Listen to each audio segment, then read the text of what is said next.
واشهد ان لا اله الا الله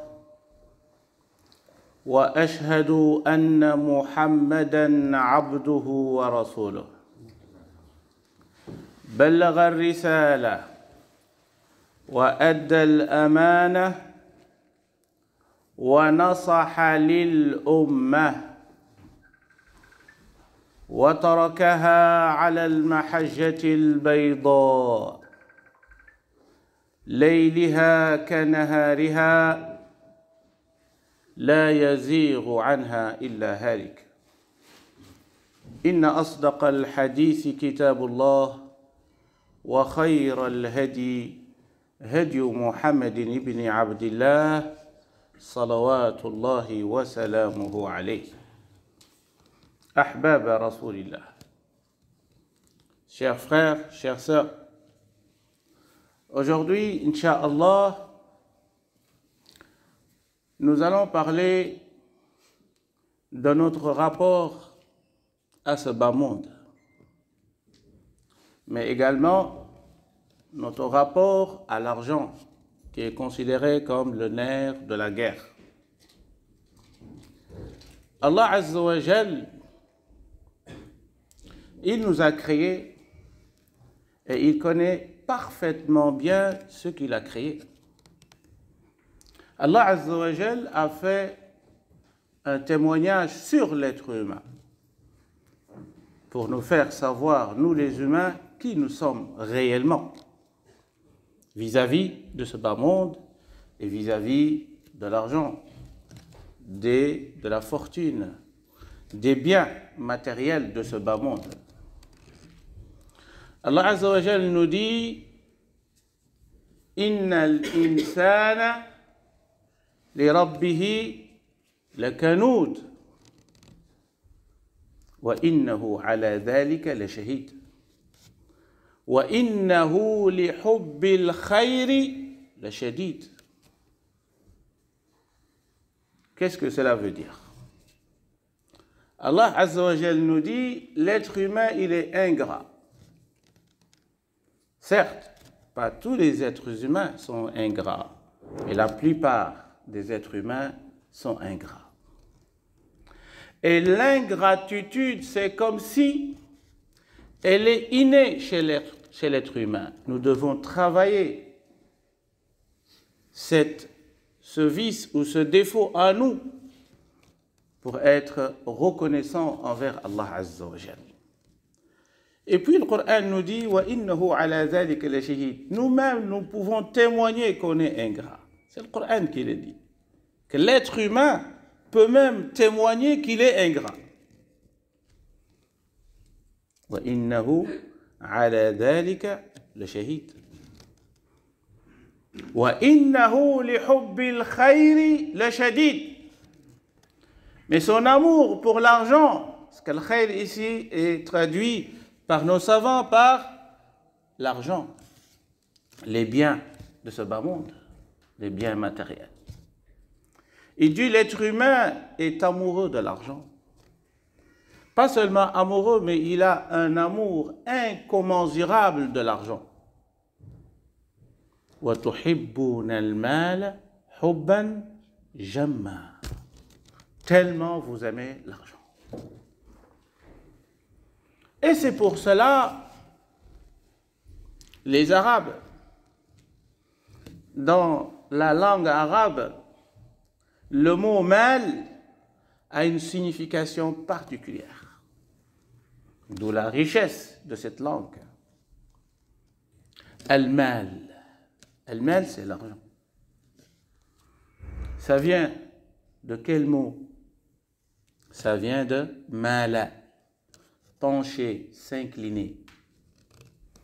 Ça veut dire que le cœur de l'être humain s'incline, penche vers l'argent. يميل قلب الإنسان يميل إلى المال. سمي المال مالا لأن القلوب تميل إليه. L'argent est là, tout le monde ouvre les yeux. Tout le monde aime être riche, tout le monde veut avoir de l'argent, etc., etc. Mais Heureux sont ceux qui savent maîtriser leur âme charnelle, leur nafs, pour ne pas prendre ce qui ne lui ou ne leur appartient pas. Et c'est pour cela, chers frères et sœurs, Allah Azza wa Jal nous donne un principe dans le Coran. Le premier principe, c'est que cet argent-là, même si tu l'as travaillé, il n'est pas pour toi. C'est pour Allah Azza wa Jal. Al-malu malullah. Nos biens appartiennent à Allah. Nous ne sommes que des dépôts.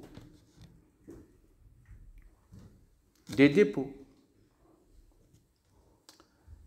وَأَنْفِقُوا مِمَّا جَعَلَكُمْ مُسْتَخْلَفِينَ فِيهِ. C'est ce qu'Allah Azza wa Jal nous dit. Dépensez du dépôt qu'Allah a mis en vous. Cet argent ne nous appartient pas. Et la question qu'on doit se poser, pourquoi je dois être avare, radin sur quelque chose qui ne m'appartient pas? Je ne suis qu'un dépôt. Pourquoi je ne dépenserai pas mon argent, ce que Allah a mis entre mes mains, dans les voies d'Allah Azza wa Jal, dans les sentiers d'Allah Azza wa Jal? L'être humain également, de par sa nature, aime accumuler, amasser. Et c'est pour cela, le prophète sallallahu alayhi wa sallam, il a dit « Ad-dunya hilwatun khadira ». Allahu Akbar. Ce bas monde, oui, ya Rasulallah. Il a dit « hilwa », c'est agréable. Khadira, c'est la verdure, c'est quelque chose que l'être humain aime avoir. C'est la beauté, c'est la nature belle. Ça, c'est dunya. Mais Rasulullah sallallahu alayhi wa sallam nous dit dans un autre hadith, لو كان لابن آدم واد من ذهب أو من فضة أو من نخلة, selon les versions du hadith, لتمنى ثانيا. أو لو كان لابن آدم واديان من ذهب أو من نخلة أو فضة أو مال لتمنى ثالثا. Si l'être humain avait une montagne d'or ou d'argent ou de richesses, des jardins, des champs, il aurait souhaité avoir une deuxième. Ben oui. Si Allah te donne une montagne d'or, montagne, on ne parle pas d'un petit carton d'argent, on parle d'une montagne d'or et d'argent, tu aurais souhaité en avoir une deuxième. Allahu Akbar. Allah te donne 2 montagnes d'or et d'argent, Rasulullah sallallahu alayhi wa sallam nous dit, tu aurais souhaité en avoir une troisième. Et le hadith continue. Il dit, si l'être humain avait 3 montagnes d'or et d'argent, il aurait souhaité avoir une 4e. Pourquoi, ya Rasulallah? Il a dit, لا يملأ جوف ابن آدم إلا التراب. Rien ne peut remplir le ventre de l'être humain que du sable. C'est une métaphore pour dire que l'être humain, généralement, il n'est jamais satisfait. Jamais satisfait. Tu as une voiture, tu as une maison. Oui, si j'avais encore une autre. C'est pas mal d'être ambitieux dans ce bas monde, d'acquérir les biens de ce bas monde, c'est pas un mal. Et c'est là toute la la nuance. Acquérir ce bas monde est de deux manières. La première, celle qui est entre tes mains et celle qui est dans ton cœur. Tu as un bien, tu as de l'argent, tu as une fortune, mais est-ce que cette fortune, elle est entre tes mains ou cette fortune est dans ton cœur? Si la fortune est entre tes mains, qul alhamdulillah, dis alhamdulillah. Parce que tu es le propriétaire de cet argent. Mais par contre, si ta fortune, elle est dans ton cœur, sache que tu es un esclave de ton argent. Parce que c'est ton argent qui va te conditionner, qui va te pousser, qui va te manipuler. Parce que le cœur a ses raisons, que la raison ignore. Le cœur, chers frères et sœurs, c'est quelque chose qu'on ne peut pas maîtriser. Et c'est pour cela, Rasulullah sallallahu alayhi wa sallam, lorsqu'il venait de voyage, lorsqu'il distribuait ses cadeaux à ses épouses, il disait à la fin, Allahumma haza qasami fima amlik, fala tu'akhidni fima la amlik. Allah témoigne que le partage que j'ai fait, la part de responsabilité, je l'ai assumée. Mais l'autre part qui ne dépend de mon cœur, je ne peux pas l'assumer. Ben oui. Parce que l'amour qu'on a pour les unes et les autres ne sont pas pareils. Et donc, Allah Azza wa Jal, il ne nous jugera pas. C'est comme une maman qui a 3 enfants ou 4 ou même 2. On remarque souvent que le papa ou la maman a plus d'amour pour un ou pour l'autre, plus que les autres. Pourtant, tu es invité à avoir un amour équitable pour tes enfants. Mais c'est le cœur qui parle, que tu ne maîtrises pas. Et donc, à ce moment-là, tu ne seras pas jugé. Un jour, le prophète sallallahu alayhi wa sallam, il était avec certains compagnons dans un endroit qui s'appelle Zul Hulayfa ou Zil Hulayfa. Ceux qui ont fait le pèlerinage, ils connaissent bien ce lieu. Et puis, à un moment donné, il a aperçu une chèvre morte, cadavre. Le ventre était gonflé, la patte de la chèvre, elle est soulevée, elle est élevée. Et Rasulullah sallallahu alayhi wa sallam, il s'est tourné vers ses compagnons. Allahu Akbar. Là, il va donner une leçon magistrale sur ce qu'est ce bas monde. Il se tourne vers les compagnons, il leur dit, est-ce que quelqu'un parmi vous veut acheter cette chèvre? Elle est morte. Mais ceux qui connaissent bien les bêtes mortes dans le désert ou même quelque part, à un moment donné, ça gonfle. C'est comme s'il y a beaucoup de viande et que, masha'Allah. Est-ce que quelqu'un veut cette chèvre? Sahaba, ils ont dit, oh, ya Rasulallah, si elle était encore vivante, mais là, on n'en veut pas. Ça ne nous intéresse pas. Allahu Akbar. Et là, le prophète sallallahu alayhi wa sallam, il a dit, cette chèvre que personne d'entre vous ne veut pas. Vous ne voulez même pas l'approcher.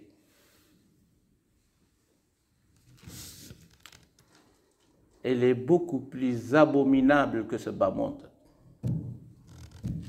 Allahu Akbar. Elle est beaucoup plus répugnante que ce bas monde. Et là, il s'est dit, Walladhi nafsi biyadi. Il jure, ya Rasulallah. Il jure.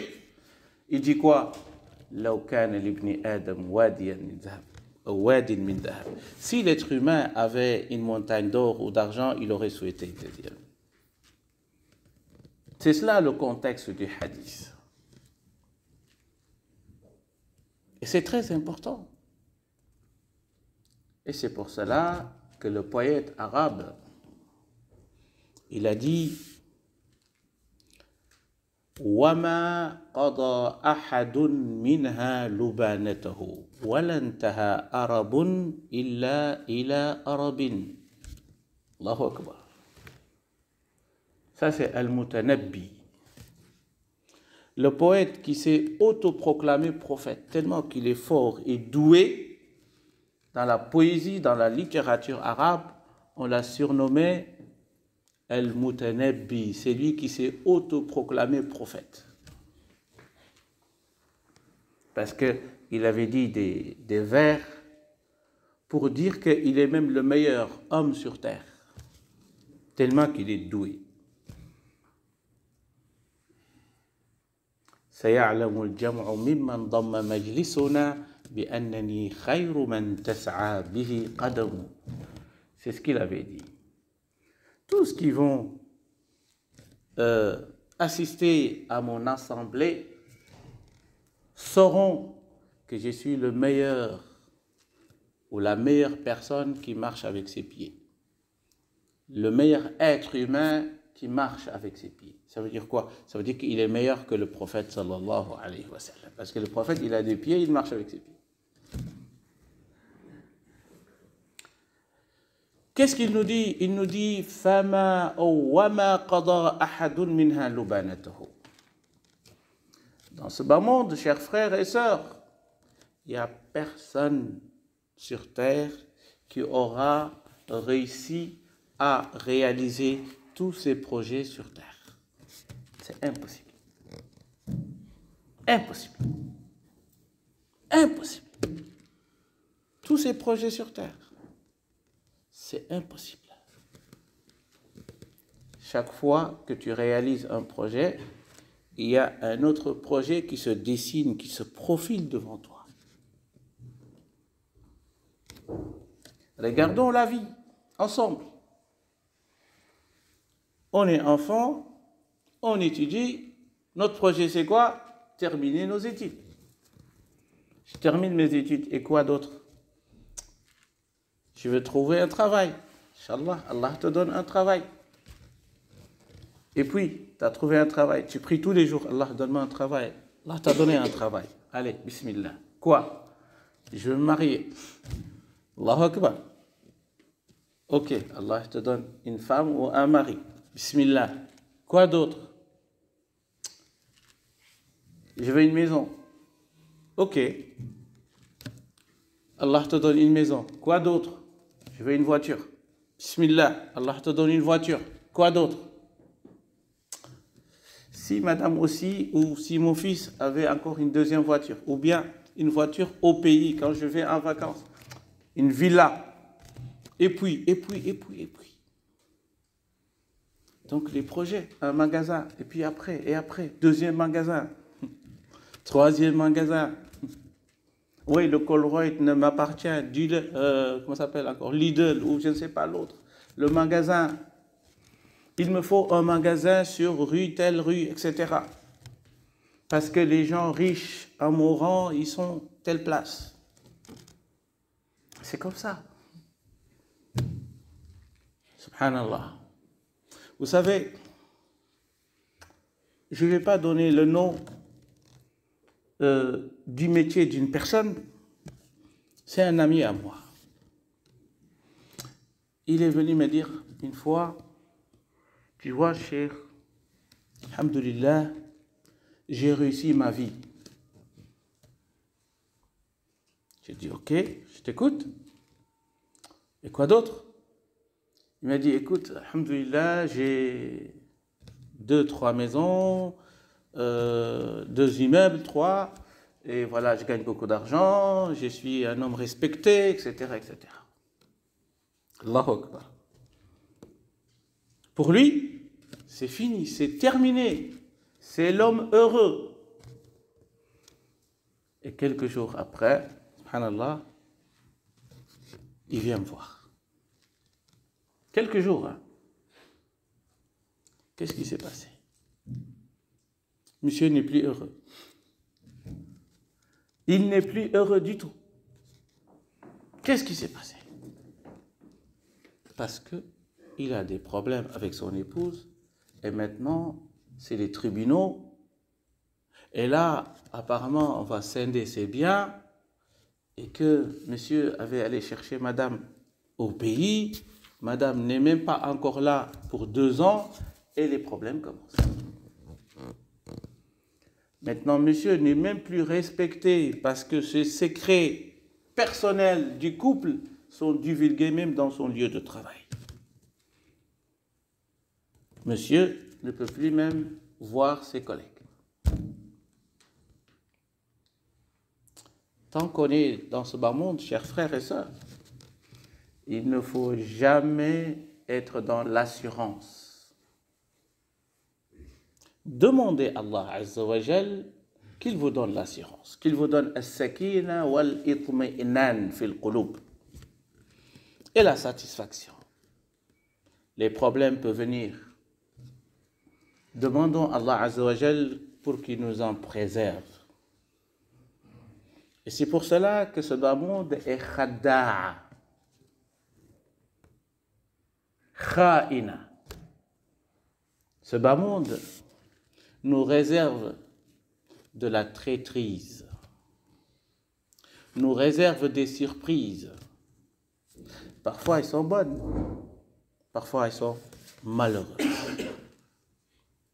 Et c'est pour cela, un poète a dit: لا تأمنوا مكائد الشيطان قبل فراق الروح للأبدان. Ne faites jamais confiance à Shaitan tant que votre âme n'a pas quitté votre corps, c'est-à-dire la mort. Jamais penser que tout va bien, je suis l'homme heureux et que voilà, il n'y a plus personne qui peut changer le cours de ma vie.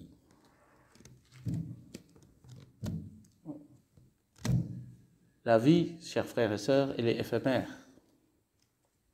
Et les surprises sont toujours là. Et c'est pour cela qu'il faut invoquer Allah Azza wa Jal. Il faut se retourner vers Allah. Même si Allah met tous les biens de ce bas monde entre tes mains, sois humble. Sois humble, modeste. Si tu as tout le savoir du monde, tout le monde t'appelle le savant, sois humble et modeste. Et sache qu'à tout moment, tout peut basculer. À tout moment, tout peut basculer dans la vie d'une personne. Barakallahu fikum, ud'u Allah yastajib lakum.